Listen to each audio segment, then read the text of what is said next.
Good morning and welcome to Blendertainment. I'm your host Andy Sullivan. Gonna mix things up a little bit this week and start out with TV. Live with Kelly and Mark today, Florence Pugh and Tyler Perry. Let's see.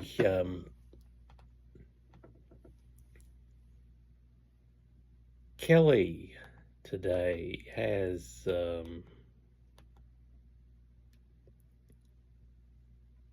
Allison Williams.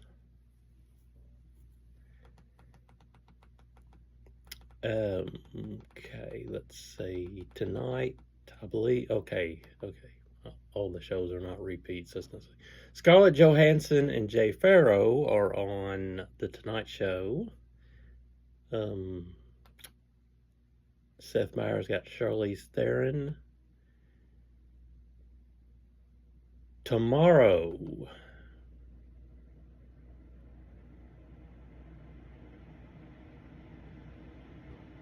Scarlett Johansson on the Today Show.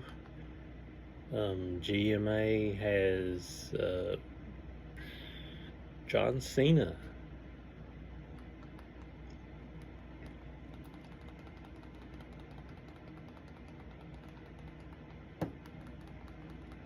Tomorrow afternoon, Kelly Clarkson has Tom Yamas and Wendell Pierce. Wendell Pierce from formerly from the original Suits, the Jack Ryan series that was on Amazon Prime, and currently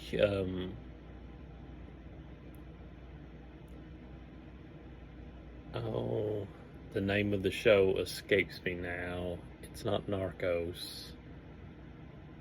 The Wire, well, not currently, that's been off for years, but it's currently for us because we've got Max and we just started watching The Wire a few weeks ago. Luckily, it's only 5 seasons. Don't exactly know how we're feeling about it. Sometimes it's good and sometimes, not so great. Anyway,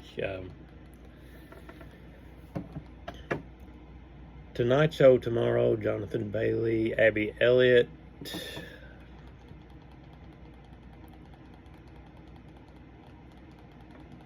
Thursday.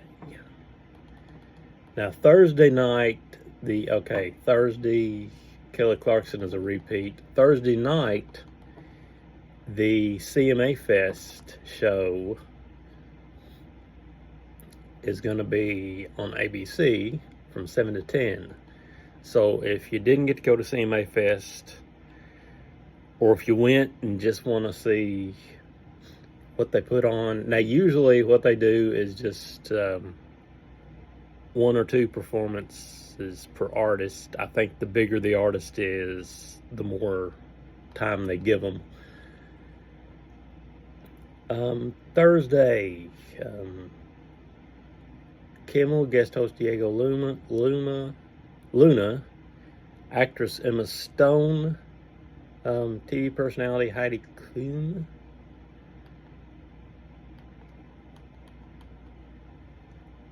Tonight Show Thursday has got Jeremy Allen White, who is going to be playing Bruce Springsteen in the new biography. Wonder how that will go. And of course, Friday, everything is a repeat. And that's your late night shows. SmackDown will return to 2 hours as of July 4th. As someone who watches the show on DVR late Friday night, this is actually welcome news, because usually when I'm done with SmackDown, it's 1:30 or 2 in the morning. Now, there are people complaining about how long SmackDown has been, and then they were about Raw when Raw was 3 hours. But The AEW crowd, who is always quick to throw shade on WWE and talk about how much we complain and how crappy WWE is, says, why are you joyful about less wrestling? Well, first of all, WWE is not Botchfest.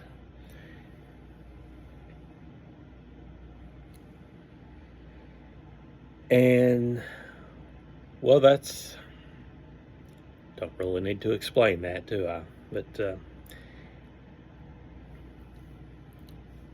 June has been Men's Mental Health Month.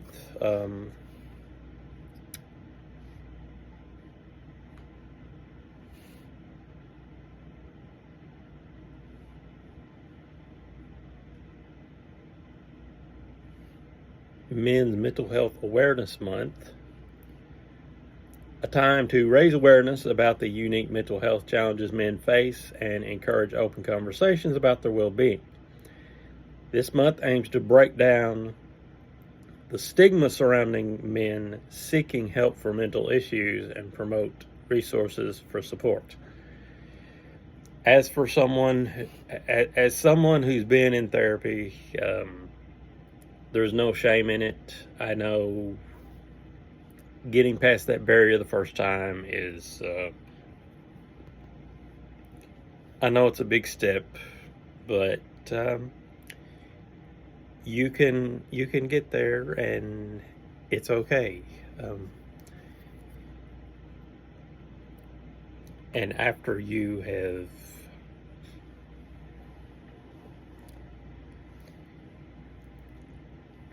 been to a few classes, I mean, it's nobody else but you, okay? I mean, at the end, it's between you and your therapist. Look, my shirt today says commit, don't quit. So commit to going if you need, and don't quit until, well, say until you're satisfied. Men are often discouraged from seeking help for mental health concerns due to societal expectations of strength and stoicism. Men are disproportionately affected by suicide, highlighting the urgent need to address their mental health needs. Men may face specific challenges like workplace stress, relationship issues, and societal pressures that impact their mental health. Men's mental health affects not only them, but also their families and communities. How to get involved. Start conversations. Encourage open dialogue about mental health within your own circles. Promote resources. Share information about local mental health services and support groups for men. Support local initiatives. Partner with organizations or businesses that focus on men's mental health. Wear blue. As you see, I've got on a blue shirt today. I've worn blue just about every day of the week. Show solidarity by wearing blue, the color associated with men's mental health awareness, on a designated day. Be mindful of the men in your life. Pay attention to the men around you and offer support when needed. Some key statistics. Men are almost 4 times more likely to die by suicide than women. Many men experience depression but may not seek help due to stigma or reluctance to talk about it. That was me. The depression and reluctance to talk about it. Substance abuse is another common mental health issue among men, with about 20% of men in the U.S. experiencing alcohol abuse during their lives, according to the National Center for Biotechnology Information. By raising awareness and encouraging open conversation, Men's Health Month in June can help reduce the stigma surrounding men's mental health and improve their overall well-being, according to Men's Mental Health Month. So, if you need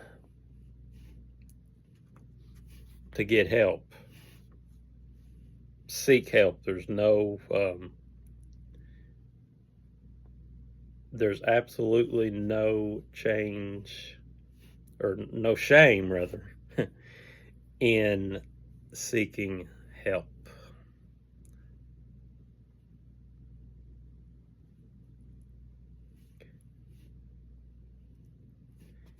Now, I'm going to talk about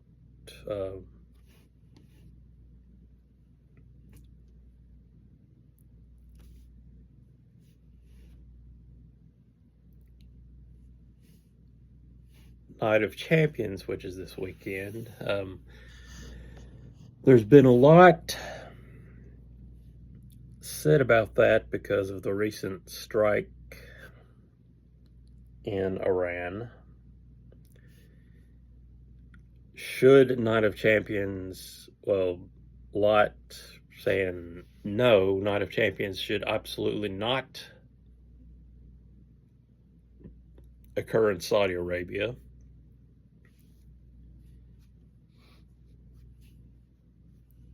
Well, last night something was canceled, but it wasn't the show, as a lot of people had hoped. A title match was canceled. Karrion Kross is finally getting his pound of flesh on the Night of Champions card. After weeks and weeks of tormenting his prey, Sami Zayn finally snapped, giving Kross exactly what he's wanted since day one. A fantastic manipulator, Kross is set for his first PLE since WrestleMania in 2024. Ever since Karrion Kross began seeking out Sami Zayn to confront him backstage, it's always been about one thing. Kross sees Zayn's championship aspirations, but he knows he'll never achieve them, not until he's willing to do whatever it takes to win. Kross believes he is the one who can show Zayn just that. Kross has been telling Zayn that he isn't good enough. More specifically, he's not willing enough. He's lost so many matches, so many championship opportunities, all because he wasn't willing to take the final step. So after weeks of manipulation and Kross taking it upon himself to motivate Zayn toward the dark side, the man may have finally gotten his wish. It's likely Night of Champions will see a Zayn likely who is unafraid and the most dangerous. Zayn will want to get his frustrations out at Kross. But that's exactly what Kross wants. In his own sick way, he's been motivating Zayn. On Saturday at Night of Champions, both men will learn just how well that motivation works.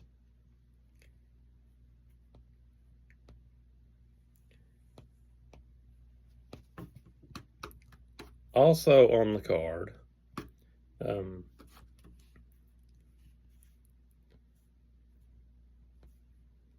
let me see here.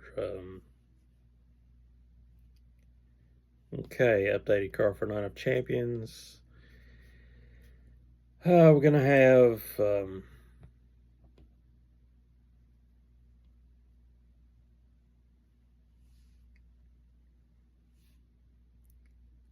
the show will air June 28th from Riyadh, Saudi Arabia, live on the Peacock Network and Netflix internationally. Karrion Kross and Sami Zayn, as I've talked about, WWE US Championship, Jacob Fatu defending against Solo Sikoa. If you've been watching SmackDown, you know about what's going on there. Sorry, I've got a cat around here that I probably should have done this somewhere else, but basement is the best place as any, right? So anyway, we got Cross Zane. Cross is going to win that match. U.S. Championship match, Jacob Fatu versus Old Sokoa. The only way Jacob could lose is if about 10 guys help solo. I picked Jacob. Street Fight, Rhea Ripley and Raquel Rodriguez. Rhea's obviously going to win that match. Street Fight. Queen of the Ring tournament finals. Asuka versus Jade Cargill. Excuse me while I'll take a sip.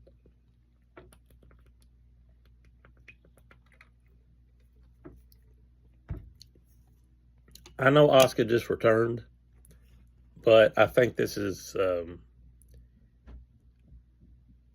I would think it's Jade's match to win, but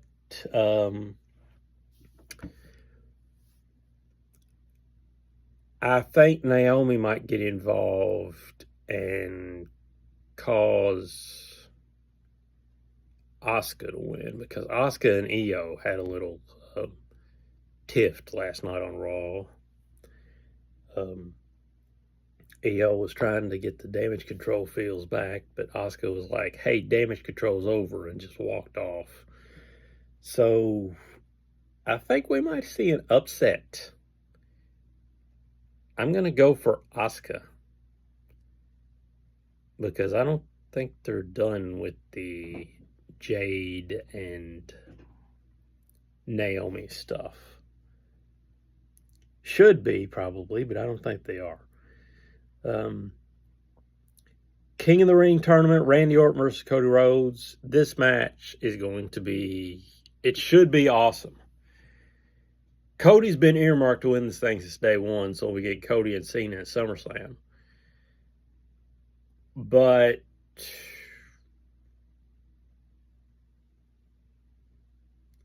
are we going to get Cody and Cena at SummerSlam? I've been hearing rumblings of a triple threat match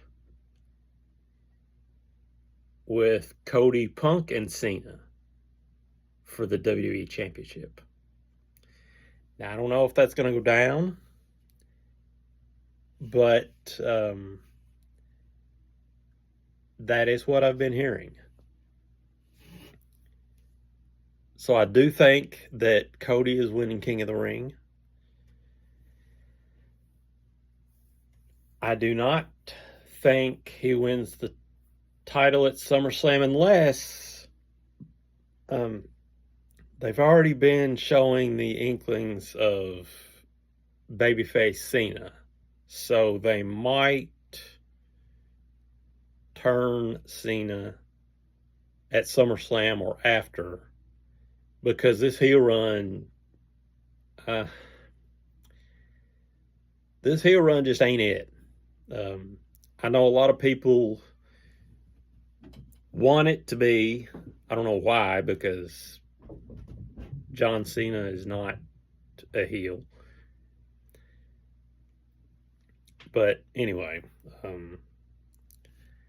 that is my Night of Champions preview. And keeping with WWE, Raw or SmackDown returning to 2 hours as of July 4th. I've already talked about that. Well, Raw on Netflix, they trim themselves to, they're about 2.5 hours. So that's good. I think. NBA. I know I haven't talked a lot of NBA, but there's a good reason I'm talking about it here. A Kentucky alum broke out in the NBA Finals. You got, Kareem, Shaq, Jordan, and now Shai Gilgeous-Alexander are the only players to win the scoring title and the NBA Finals MVP. And in doing so, SGA winning the MVP. In doing so, he helped the Oklahoma City Thunder win their very first NBA championship. Now, I'm not I'm not much of an NBA watcher. As a matter of fact, I have not watched an NBA game in years. But I'm always glad when a Kentucky boy gets the spotlight that he deserves. As a matter of fact, yesterday, I get these KSR emails, and read you a story right now from titled Shea Gilgeous-Alexander and Cason Wallace are world champs. Congratulations are in order for okay, this thing will not stop loading. It's Cason Wallace and Shea Gilgeous-Alexander, a couple of NBA world champions. Oklahoma City's two former Wildcats helped the Thunder win Game 7 over the Pacers Sunday night, scoring a combined 39 points in a 103-91 win. SGA had 29 on 8 for 27 shooting with 12 assists, while Wallace added 10 points, 3 rebounds, and 3 steals off the bench. SGA was named MVP of the series, part of the historic season for the former Kentucky point guard. He walks away with the 2025-26 season as champion, most valuable player, NBA Finals MVP, Western Conference Finals MVP, as an NBA All-Star, All-NBA First Team Selection, and NBA Scoring Champ. Is Shea the best NBA player to come out of Kentucky? That trophy shelf says so. And he's far from finished. Oklahoma City is the favorite to win it all again next year, but another team in the West made a big step yesterday to challenge OKC's repeat. For the NBA crown as champion, trade news shook up the association early in the day. Kevin Durant heading to Houston in a blockbuster trade. The Rockets landed the 15-time All-Star without including Reed Shepherd in trade package, Jalen Green, Dylan Brooks, number 10 pick in the NBA draft, and 5 second-round picks to the Slim Reaper. Will team up with the former Kentucky Star on a championship caliber team next season. With 2 yards gone in the trade, Shepherd should expect an increased role in his second year as a pro, playing alongside one of the all-time great scorers in Durant. A big weekend for Shepherd. He also released his own Nike sneaker.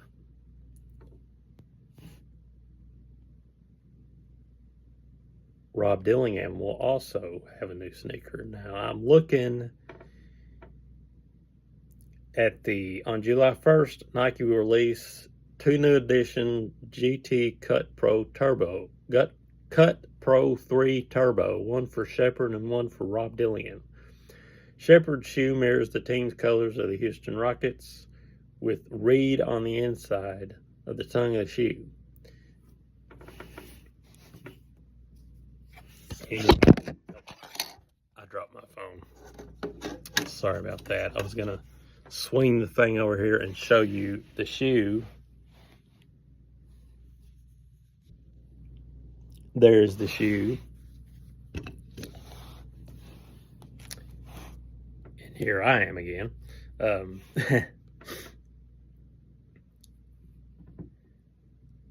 So that's pretty cool. Dillingham and Shepherd both getting their own shoe.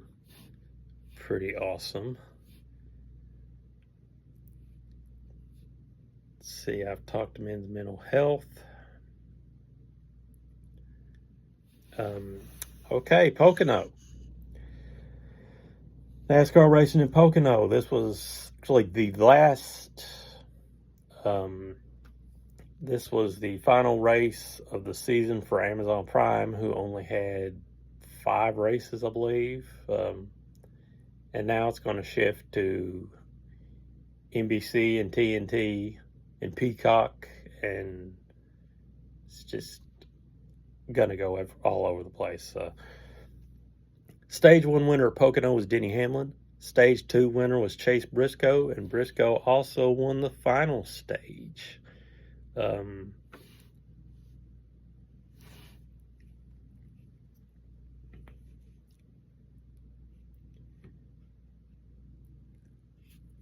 will not get out of here without giving a shout out to the late great Luke Christie, who passed away last week, June 18th to be exact. Excuse me while I take a drink.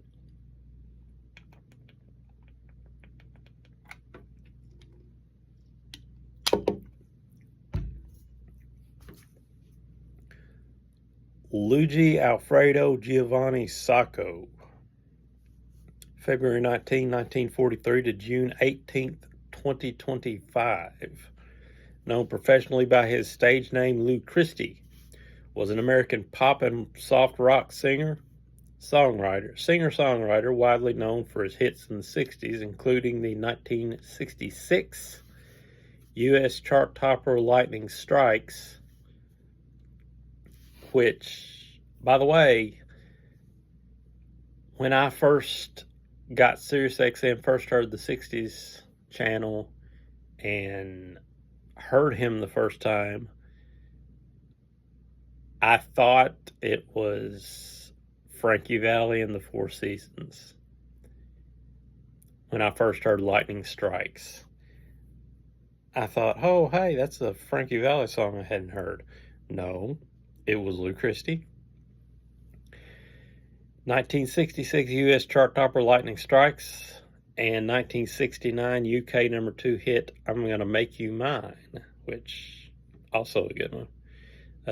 Christie was born Luigi Alfredo Giovanni Sacco on February 19, 1943 in Glen Willard, Pennsylvania, and grew up in suburban Pittsburgh.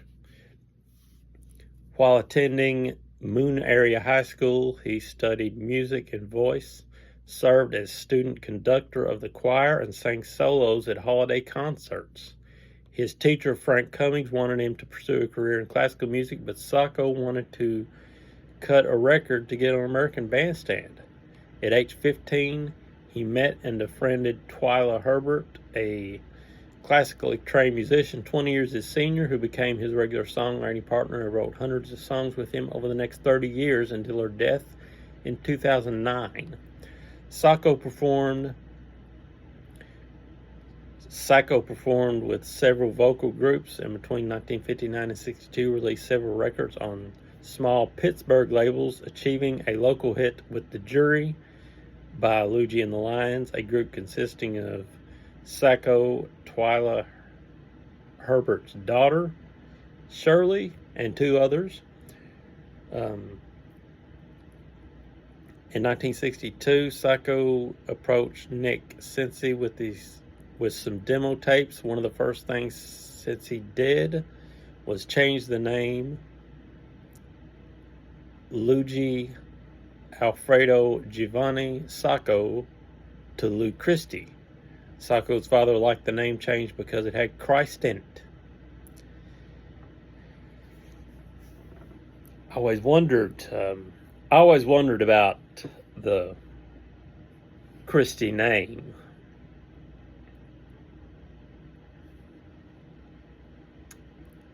The name Lou Christie was chosen by C&C Records, and The Gypsy Cried, the song, was credited to Lou Christie before they consulted with Sacco about the name. The Gypsy Cried became a regional hit, selling 30,000 copies in Pittsburgh. During the pre-Army phase of his career, the female vocalists featured on Christie's records were the Tammies, a trio from Pleasantville, Venango County, Pennsylvania. Christy and Herbert wrote the single Egyptian Shumba for the group, and although it was not a hit, became a cult favorite in the northern soul scene in the early 70s. Rhapsody in Rain was the other song that Luke Christie had. Lightning Strikes and Rhapsody in Rain, 1965 and 66. Christie's career was quickly reestablished after his discharge from the military when he signed with MGM label. MGM reportedly dislikes Christie's first single for the label, the Christie Herbert song Lightning Strikes. But Christie's new management promoted the record in California, and when it gained some traction, eventually reaching number 2 on KHJ the last 2 weeks of 1965, MGM released it. Lightning Strikes reached number 1 in the U.S. on Christie's 23rd birthday on February 19, 1966. Entered the UK Top 20, become the first hit in that country, and peaked at number 1 in Canada.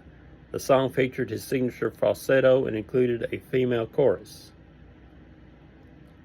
Bernadette Carroll, Denise Ferry, and Peggy Santiglia shouting "Stop" in counterpart to the lead voice.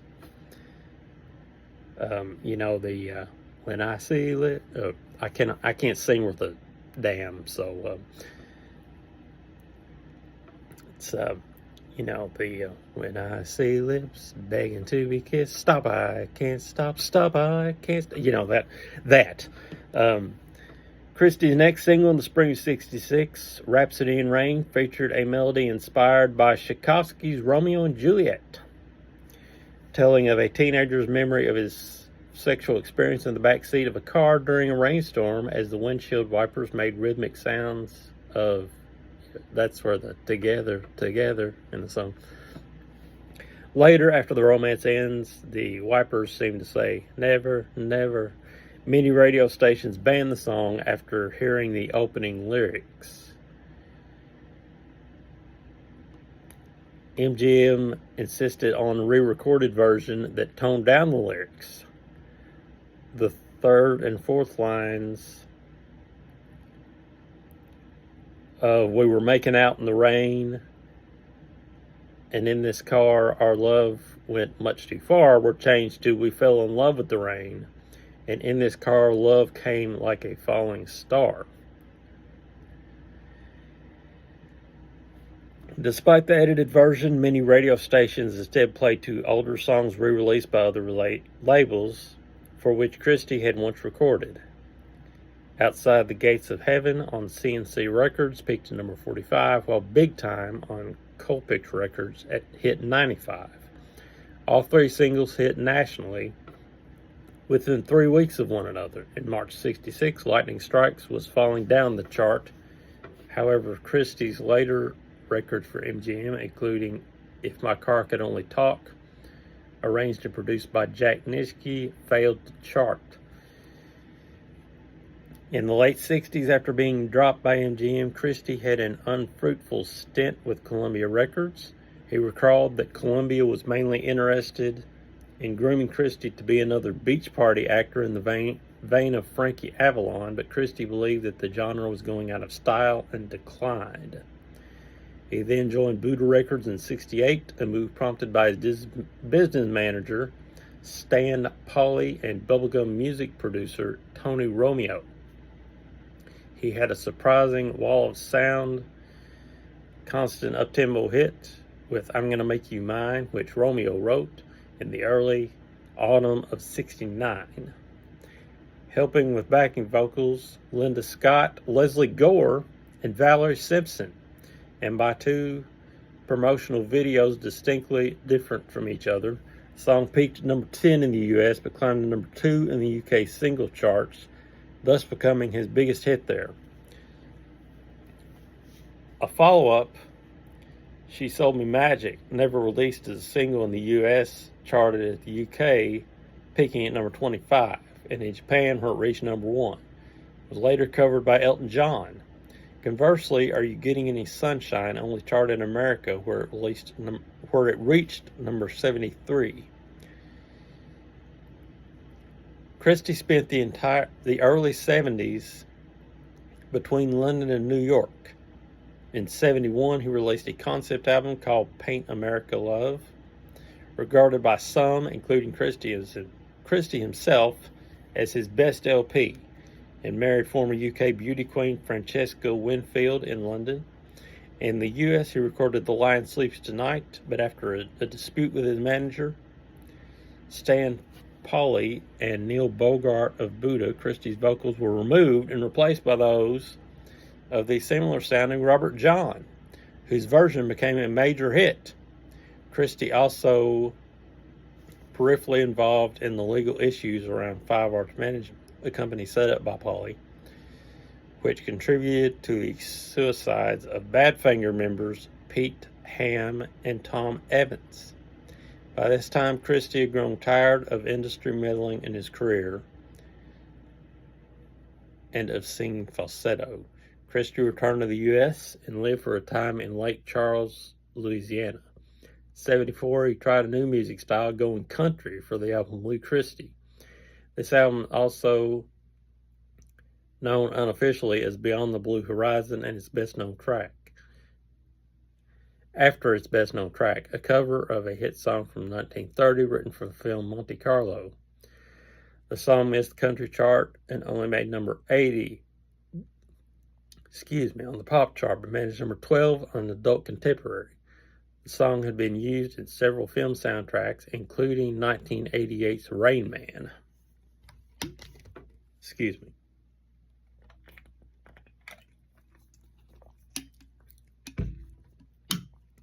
In the spring of 1978, Christie returned home to Pittsburgh, to head the upstart record label 2001 Records, a branch of the 2001 and VIP nightclubs nationwide. While visiting friends at the Staircase Lounge, Christie heard a local group, Sweet Breeze, and loved the band's harmonies and music.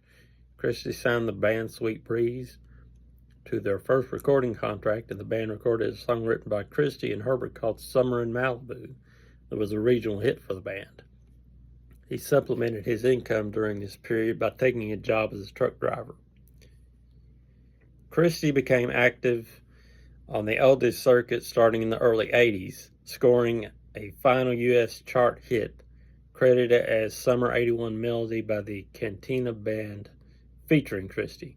In 81, performing a medley of Beach Boys classics. In 86, he recorded a duet with Leslie Gore of a medley of Since I Don't Have You, It's Only Make Believe, for Manhattan Records, a division of EMI America.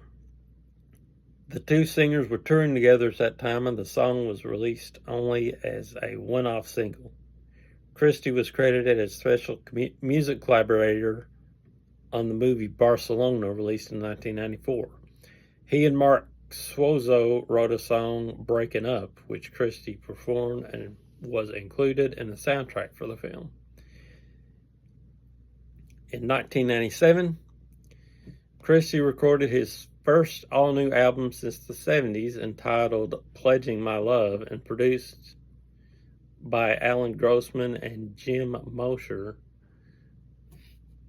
of Hit Music Studio in Spencer, North Carolina. Billboard labeled his new album the most impressive comeback album.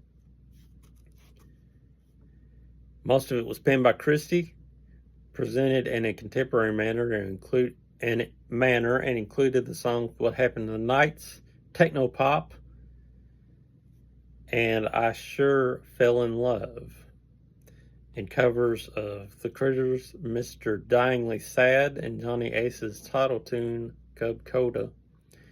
Said it was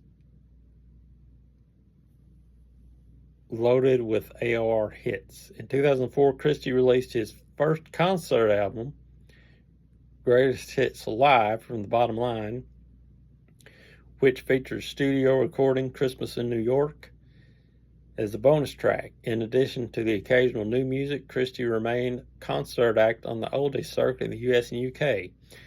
He also hosted a series of programs on Sirius XM radio for the 60s channel. In 2015, Christie released his first new recording in several years, entitled Drive-In Dreams, written by Gregory Sharp, who is a former member of Sweet Breeze, the Pittsburgh-based band that Christie signed to their first recording contract. His next release was 2016's When You Were Young, also penned by Sharp. In December 2021, Christie released Love Goes On Forever, written with Jimmy Cunningham. In March 2022, Love Attack followed, also written with Jimmy Cunningham. Groovin' Jams published a favorable review of Love Attack, writing, "The way Christie drops alien processing into the mix feels as sharp and strange and thrilling as anything he did in the 60s. Christie succeeded Bobby Rydell as a member of the supergroup Dick Fox's Golden Boys, also featuring 50s teen idol Frankie Avalon and Fabian. After Rydell's death in 2022, Christie maintained the ability to sing falsetto well into his 70s, which made him a popular act on the Oldie circuit. Christie died from cancer in Pittsburgh on June 18, 2025, at the age of 82.